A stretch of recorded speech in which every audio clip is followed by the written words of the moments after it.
कृष्ण कन्हैया की जय।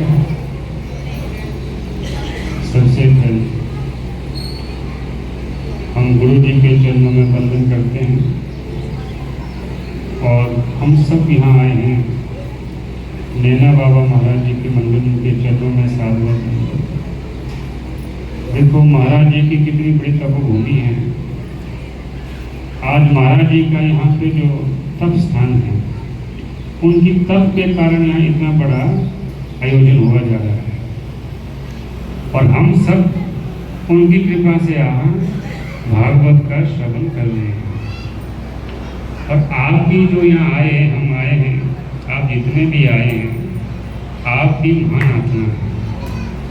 भगवान का कीर्तन का जो सत्संग का श्रवण, कथा का श्रवण, ये हर कोई आदमी नहीं कर सकता। आपने प्राय देखा होगा बहुत से आदमी ऐसे होते हैं जो कथा करने के लिए छुट्टियां भी काट देते हैं। कोई जॉब करते हैं कि हमने कथा सुननी है, वो छुट्टी काटने के बावजूद भी कथा का सत्संग का आश्रय नहीं ले जा सकते। भगवान की कथा का सत्संग सुनना ऐसा है, ये हमारे जो जीवन का बहुत ही पुण्य का फल है जो आज भगवान की हम श्रवण कर रहे हैं कथा का। श्रीमद् जो भागवत है, ये कृष्ण भगवान का वांगमय स्वरूप है। भागवत अपने आप में ही एक ऐसा ग्रंथ है जो हमें मृत्यु लोक में जीना सिखाता है और मृत्यु कैसे होती है ये हमें भागवत से ही सीखने को मिलता है। भागवत जो ग्रंथ है, इसका जो प्रादुर्भाव हुआ जब वेद ऋषि व्यास ने 4 वेद को बनाया, पहले एक ही था, इसको 4 भागों में विभाजित किया व्यास जी ने। उसके बाद भी उनका मन खिन्न हो गया। फिर उन्होंने महाभारत की रचना की। महाभारत के बाद भी उन्होंने पुराणों की रचना की। जब सारे पुराण लिख दिए उन्होंने, फिर भी उनका मन खिन्न हो गया कि मैंने ऐसी कोई चीज नहीं लिख पाई कि जिससे मैं प्रफुल्लित हो सकूं। खिन्न मन से वो बैठे हुए थे तो देव ऋषि नारद जी वहाँ पर आए। ये जो स्थान है ये माना गांव में पड़ता है। बहुत से आदमी गए होंगे 4 धाम यात्रा के लिए। वह माना गांव पड़ता है। वह वेद व्यास जी की समाधि है, तपोस्थली। वहाँ देखने को पहाड़ में कहते हैं ये महाराज जी ने शास्त्र लिखे हुए हैं। वही ही सरस्वती नदी जी है।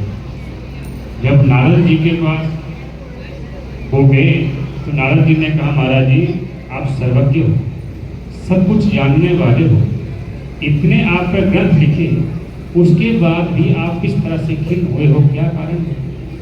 तो वेद ऋषि व्यास जी ने अपने मन का खिन्न होने का कारण भगवान जी को बताया, नारद जी को। तब उन्होंने इस श्रीमद् भागवत की रचना का उनको उपदेश दिया।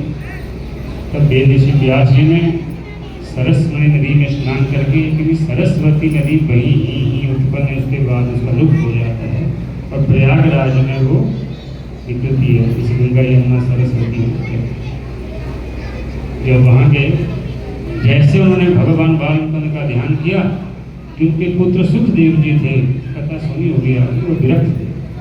विरक्त संत वो होते हैं जो मूर्ति पूजा में पर ब्रह्म को ही साक्षी मानते हैं, अद्वैतवादी जिसे कहते हैं, वो विरक्त होते हैं।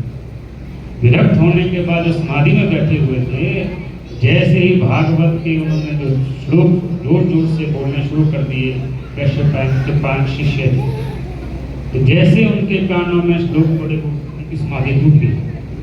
तब उनको लगा कि भगवान को साकार रूप में देखने के लिए श्रीमद् भागवत का ही प्रादुर्भाव हुआ है। ये ज्ञान से भी ऊपर है, वेदों का सार है ये। तो इसमें जो हम कथा सुनते हैं